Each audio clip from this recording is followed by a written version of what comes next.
And so continuing along here with the discussion, I was getting into the historical backstory that situates this, the events in which the poem is set right around the year 500, is that with the Geats have been at war with the Swedes.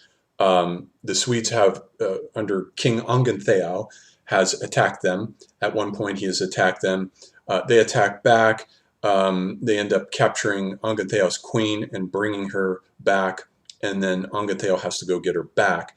And eventually, it's worth keeping the genealogies in mind here. There are two genealogies with the Geats and the Danes, and all the names begin with H's, so they can be confusing to remember. But with the Geats, we have Hrethel as the king, who has had 3 sons and a daughter. Just as with the Danes, Halfdane has also had 3 sons and a daughter. So there's a direct mirroring effect. And this mirroring effect, this symmetry, is something that the Beowulf poet does a lot. Indeed, almost every detail has an echo or an allusion or a mirror to another event that resembles it and is meant to, in resembling it, cast light on the other event. This poet is very good at doing this. And so he's drawn these 2 houses as direct mirror images of each other, with the old man who fathers the 3 sons and the daughter, Hrethel in the case of the Geats, and Halfdane is the leader of the Danes. He's half Danish because his mother is Swedish. So notice the alliances between the Swedes and the Danes, which make things very difficult for the Geats. But they go to, recently, Hethkun, who is the son of Hrethel, has killed his brother in an accident. The brother's name is Herbald. His name is Hethkun. He's accidentally fired an arrow at him, which killed the brother Herbald, and the father Hrethel died of a broken heart, basically died of grief. So scholars suspect that that myth is a euhemerization, which is a kind of fancy term for the secularization of a myth. It gets secularized to the level of ordinary people, everyday people. And so, as the names indicate, Herbald, Bald is the suffix of the name, is the god Balder, and the other brother is Hethkun. Heth, the prefix of the name, suggests Hodder, or Hodder. And Hodder is the one in Scandinavian myth who slays Balder by throwing mistletoe at him, which is the only thing that has not taken an oath to not kill him. And so Loki, the god of mischief, has whispered into Hodder's ear to throw mistletoe at him. He throws the mistletoe and it accidentally kills him. And so all of creation goes into this lamentation, which in the euhemerized version here in Beowulf is just confined to Hrethel. This is all backstory, and the backstory is kind of difficult to piece together. You have to piece it together through bits and pieces of the strands as you're going along. And so Hethkun and Hugelac, Hugelac is the main character that Beowulf is the Thane of. Beowulf has pledged himself to Hugelac, since Hugelac's sister, whose name we do not know, married Ecgtheow, who is Beowulf's father. And so it's interesting note that we know the ancestry of Beowulf through his mother's family, not through his father's family. We don't know much, if anything, about his father Ecgtheow, about his descent from that side. The descent is traced through the mother and her 3 brothers, one of whom is now dead. Herbald is dead. And so Hethkun and Hugelac, as they come to the throne, attack Ongentheow. Hethkun is eventually killed by him, and it's left up to 2 of the retainers, 2 of the Thanes of Hugelac, to avenge him, and they are Eofor and Wolf. They are brothers. Eofor means boar, and so a boar and a wolf hunt down Ongentheow, and they kill him. And he has 2 sons, Onela on the one hand, and Othiri. And Othiri has 2 sons, Eanmund and Eadgils. And they play a role because when Onela assumes power, when he assumes the throne, he goes to eliminate them, his nephews, Eanmund and Eadgild, or Eadgils, and they go to the court of the Geats, who take them in under, by this point, these are events beyond when the poem takes place, because Hrothgar, at this point, Hugelac, is dead at this point. Hugelac has gone on an ill-fated expedition down the Rhine against the Franks, and the Franks have killed him off. Beowulf was a part of that expedition, and he swam back to Geatland, the southern tip of Sweden here. And so that event has taken place, and now Heardred rather, has his son, Hugelac's son, has taken over the throne, and he is slain by Onela. Onela is the Swedish king who goes looking for his nephews. He wants to kill both of them, and he kills Heardred and he kills Eanmund. Eadgils survives, however, and Beowulf takes the throne after the death of Heardred, so he becomes the king, and he supports Eadgils, who has his vengeance and kills Onela. And so Beowulf then becomes the inheritor of the throne, and in a way he becomes the last ruler of the Geats, because after him there is a suspicion at the end of the poem that the Swedes will attack them and simply absorb them, as they did indeed do by the end of the 8th century AD. So the other house then is the Danes, and with the Danes we have Skjold as the primary founder, Skjold, and then eventually he has a son named Beo. We'll get to his name and its similarity to Beowulf in a little bit. And then Beo has a son named Halfdane, who again is half Danish. He has a Danish father and a Swedish mother. And he has 3 sons and a daughter. And in his case, the 3 sons are Hergar, Hrothgar, and Halja. And the daughter is perhaps Yrsa. We're not sure about her name, but she is married to Onela. And Hrothgar has gone to war against, it's suspected that the Heathobards have killed off the 2 brothers, Halja, whose name means the holy, but he's killed off, although his son Hrothulf has survived as almost a co-regent with Hrothgar. We'll see as Hrothgar and Hrothulf are very close together. However, after Hrothgar's death, and we're not sure exactly how he died, but after his death, Hrothulf will attempt to assume the throne by murdering his sons. Hrothgar has 2 sons, Hrethric and Hrothmund. Hrothmund is almost a non-entity. We don't know anything historically about him. And he murders Hrethric, and then Hergar's son Herward then kills Hrothulf. So the whole family is doomed. Just as the Geats are doomed to be absorbed by the Swedes, this whole Danish dynasty, the Scyldings, or the offspring of Skjold, are doomed. They're going to be wiped out in this fratricidal strife. And so it's assumed that the listener knows this. One other detail that should be noted is the war between Hrothgar just before he ascends the throne and builds Heorot here.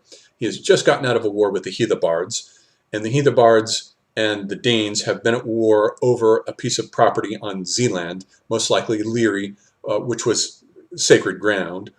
And the Heathobards have been beaten, and their king Froda, from which of course Tolkien has taken the name Frodo for his main character, Froda has been killed by Hrothgar. And at that point, with that victory, they build Heorot. And he then betroths his only daughter, Freawaru, to Froda's son Ingeld. And so they are, as the poem opens, they are not yet married, but they're betrothed. The character is actually too old, too young. Ingeld is too young at this point.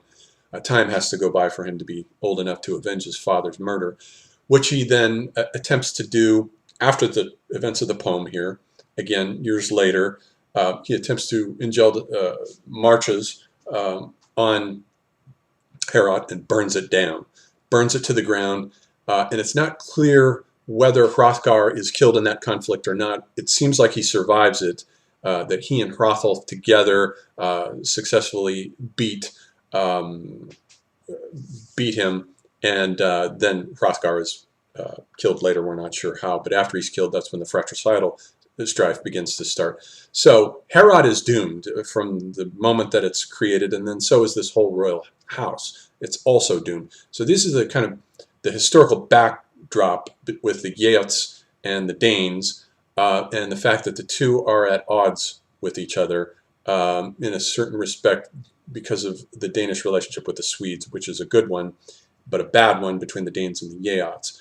So the question then becomes, why does Beowulf go to the trouble when Grendel attacks Heorot? Why does he go to the trouble of mounting up an army with 14 other men and himself, which make a group of 15, who get in a ship and travel from north to south to Zealand to help out this man that they might be at odds with? And the answer is because his father Ecgtheow had, when Beowulf was a child, and he had taken Beowulf with him, he had accidentally well, we're not sure what the circumstances of the murder was, but he murdered a man from a tribe known as the Wolfings, murdered him, and sought refuge at Hrothgar's place. And apparently brought Beowulf as a young child with him, because Hrothgar already knows him when he comes across the water and he sees who it is. He says, "I knew you as a child."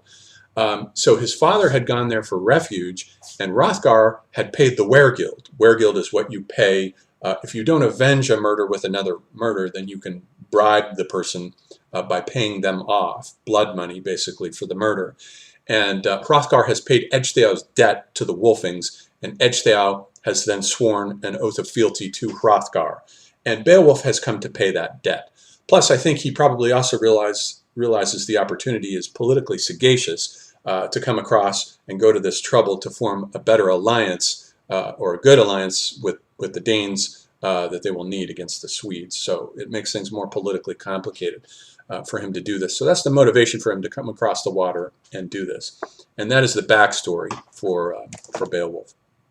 And so what I want to do is move into the poem and read the entire poem, starting, and I want to use the translation done by Kevin Crossley Holland. The famous translation is, of course, Seamus Heaney's translation. I think it's overrated. I don't think there's anything particularly special about it. I just like the way this one sounds. I've read 4 or 5 translations of it by now, and this one is my favorite. And so as it opens up, now Beowulf's name should be commented on before anything further. I think there are 2 possible solutions to what the name means. Most scholars assume that Beowulf means the bee wolf, i.e. a bear. The bear goes after the honey that the bees make, and so the bee wolf is the bear. That's the one I favor. I think it makes the most sense. The other one is that this is apparently a very rare construction amongst these Scandinavian Germanic languages. Beowulf is a very unique name. It only occurs in 1 or 2 other places in some other contexts. And so it's the other hypothesis is that he is named after the god Beow, B-E-O-W, who is an old English god of grain. The name Beow means barley, and so that would make him a kind of grain god. However, the only problem with that etymology is that it fails to account for the wolf suffix. ULF always means wolf if it ends as a suffix, and it puts Beowulf in the odd situation of being both a wolf god from a hunter's mythology and a grain god from an agrarian mythology. And I don't think that there's anything particularly about Beowulf of the archetypal dying and reviving grain god of the old civilizations that are typified by Osiris, the god of corn, or Dionysus, the god of wine, or Persephone, the goddess of wheat, all of whom undergo death processes, descents into the underworld where they die and they're reborn. Some of that does happen to Beowulf. In a certain sense, as we'll see, his journey from north to south to Zealand to slay Grendel is a journey to the underworld. And his journey back up south again replicates a number of journeys from north to south. For example, Theseus leaving the Greek world, sailing south to Crete, and Crete in the Greek imagination became associated with the underworld. King Minos becomes one of the judges of the dead in the underworld, in fact, and labyrinths are associated with the underworld. And also in Indian mythology, when the demon Ravana steals Rama's wife Sita, he takes her to Sri Lanka. And Sri Lanka there is in a position that's analogous to Crete as this separate island underworld that's ruled by a demon king, Ravana in that case. And I think Zealand here is in a certain underworld geographical situation that may have been associated by the poet with a kind of underworld, with Beowulf descending into the underworld, slaying monsters, and then returning. That indeed is archetypal, but that's an archetypal hero myth that can be found everywhere. I don't think there's anything particularly agrarian about Beowulf, however, so I find the linking of him with the grain god Beo to be not a good linkage.